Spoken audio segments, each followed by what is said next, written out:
Bonsoir et bienvenue dans le Mic sur Sensation. Ce soir, je reçois Jacques-Marie Bardintseff, volcanologue et professeur à l'Université Paris-Sud d'Orsay. Bonsoir. Bonsoir. Ensemble, nous allons parler du travail de volcanologue, votre travail à vous, votre métier, et donc de la surveillance des volcans et de la prévention des éruptions. Mais avant, on va parler de vous, s'intéresser à vous. Vous avez aujourd'hui à peu près la soixantaine, c'est une information que j'ai, que vous confirmez. Oui, absolument. Et vous êtes un amoureux des volcans, vous avez parcouru le monde, de l'Italie à l'Islande, en passant par l'Indonésie ou l'Amérique centrale en partie. Comment est née cette passion des volcans Comment vous êtes venu à pratiquer votre métier également? On va dire que j'ai toujours été passionné par la Terre, par la planète Terre, par les minéraux, les roches, les fossiles. Donc gamin, je collectionnais les roches, les minéraux, puis je faisais des balades en famille. J'étais grenoblois, donc autour de Grenoble, il y avait des belles balades à faire de moyenne montagne, mais des beaux affleurements, du calcaire, des ammonites, du quartz, de la calcite. Et donc j'ai eu envie d'en faire mon métier, de mieux comprendre, ramasser c'est bien, mais comprendre comment ça se forme, les dinosaures, l'histoire de la Terre. Et puis cette Terre active m'interpellait. Et en fait, le plus beau témoin de l'activité de la Terre, c'est un volcan qui bouge, qui rentre en éruption. Donc pour moi, faire de la géologie, c'était déjà formidable, mais en spécialisation, faire la volcanologie, c'était le top. D'accord, donc il n'y a pas eu forcément, c'est pas un lien familial, votre papa qui aurait fait ça ou quelqu'un de la famille qui était volcanologue et qui vous aurait transmis cette passion, c'est vous qui l'avez... Voilà, il n'y a pas de géologue dans la famille, sauf que on va dire que dans la famille, on est tous amoureux de la nature, on aime la rando, on aime la montagne. Mes grands-parents étaient des piliers du club alpin français. Voilà, donc les randos en famille, mon grand-père, il ramassait les fleurs et les champignons, il les connaissait bien. Donc voilà, il y avait quand même une ambiance nature, Nature, ouais. mais pas du tout Nature et géologique. découverte. Voilà, nature et découverte, voilà, exactement. Ensuite, en termes d'études, comment se passe le processus pour arriver à votre spécialisation?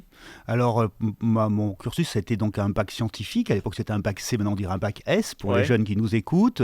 Après, j'ai fait une classe prépa, une classe préparatoire qu'on appellerait maintenant BCPST. C'est en fait, c'est une classe préparatoire maths, physique, chimie, biologie, puis sciences de la Terre, hein.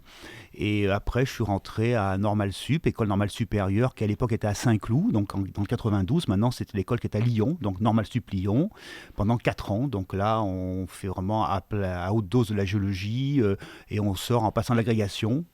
Et après, il faut encore faire un doctorat. Donc j'ai fait à l'époque, on faisait 2 doctorats. Mais enfin, Docteur. Vous êtes donc docteur aujourd'hui en volcan, on peut le dire? deux fois, voilà, docteur en volcanologie, S-volcanologie, S-géologie. Mais effectivement, quand on commence à faire une thèse importante, on va dire, on a déjà un travail. Donc j'étais à ce moment-là, J'ai un bagage, je suis rentré comme assistant de fac à la faculté de Paris-Sud-Orsay. Après, je suis devenu maître de conférence, puis maintenant je suis professeur. D'accord. Aujourd'hui, parlons des volcans. Du coup, il existe à peu près 1500 volcans actifs dans le monde. Alors, qu'est-ce que l'on entend par volcans actifs? Ce sont des volcans qui sont capables de se réveiller à tout moment? Oui, qui sont potentiellement actifs, c'est-à-dire c'est des volcans dont la dernière éruption date d'à peu près au maximum de 10 000 ans, D'accord. 10-12 000 ans, c'est ce qu'on appelle l'Holocène en géologie.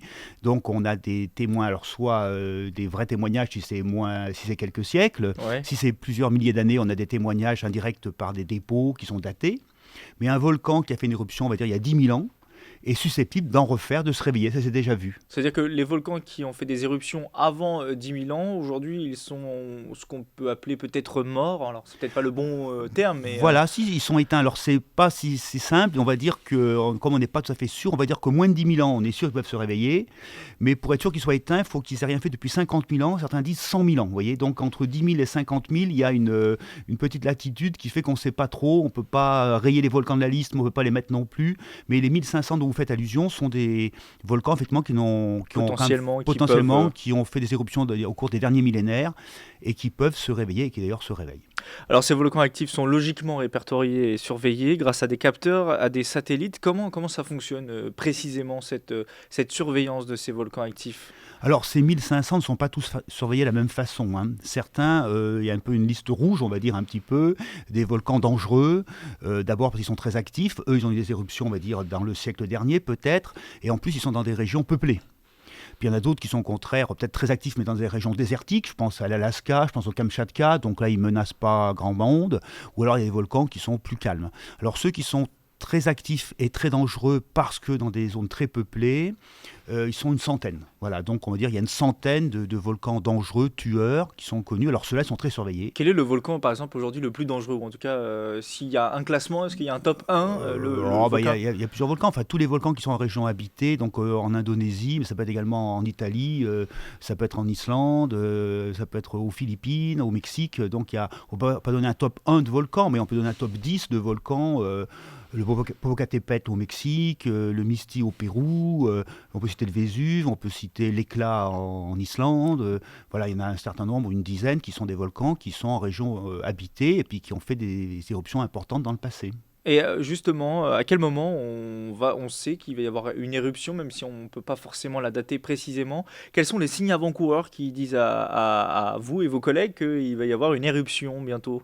Alors justement, alors je réponds à deux questions à la fois, c'est que ces volcans dangereux sont très surveillés, donc ils sont truffés d'appareils, vous dites des capteurs, hein, donc, et ces appareils sont reliés à un observatoire qui fonctionne 24 heures sur 24. Donc c'est un observatoire, c'est un bâtiment qui est bien sûr un peu loin du volcan pour ne pas être exposé, assez près pour pouvoir le surveiller optiquement, puis également par des liens radio, et il va capter des tas d'appareils. Alors ces appareils, notamment, ce sont des sismographes, hein, c'est peut-être les plus intéressants, les plus importants, parce qu'ils enregistrent les moindres soubresauts, les moindres vibrations du volcan.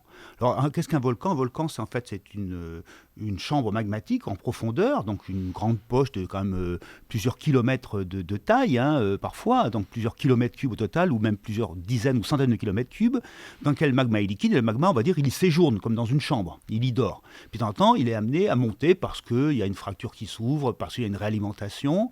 Alors Ouais. voilà, quand le magma se met à monter, bien sûr, il se fraye un passage dans les roches, dans les fissures, et donc il ébranle le volcan, il secoue le volcan. Pas de façon importante, mais suffisamment pour être enregistré par les sismographes.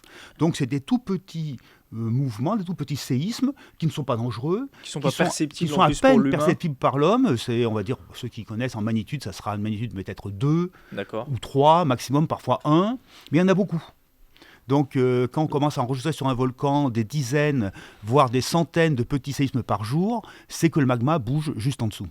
Revenons à votre métier. Vous parliez là, on parlait des volcans qui peuvent être dangereux pour les populations. Quand on étudie de près les volcans, comme vous le faites vous, est-ce qu'on prend aussi des risques à titre personnel? Est-ce que quand vous allez sur le terrain, c'est un métier qui est, j'imagine, forcément dangereux, Alors oui, et notre rôle, c'est justement de ne pas prendre de risques inconsidéré? inconsidérés, insensés, savoir faire demi-tour. Donc bien sûr, on est près d'un volcan qui est extrêmement puissant et vigoureux par rapport à nous, hein, donc on n'aura jamais le dernier mot, donc il faut en être conscient.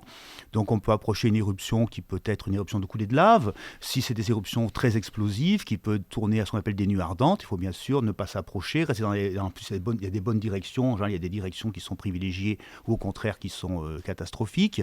Voilà, et puis ne pas hésiter à faire demi-tour. Hein. En tout cas, on n'a pas, en tant que scientifique, à se mettre en danger pour quelque motif que ce soit.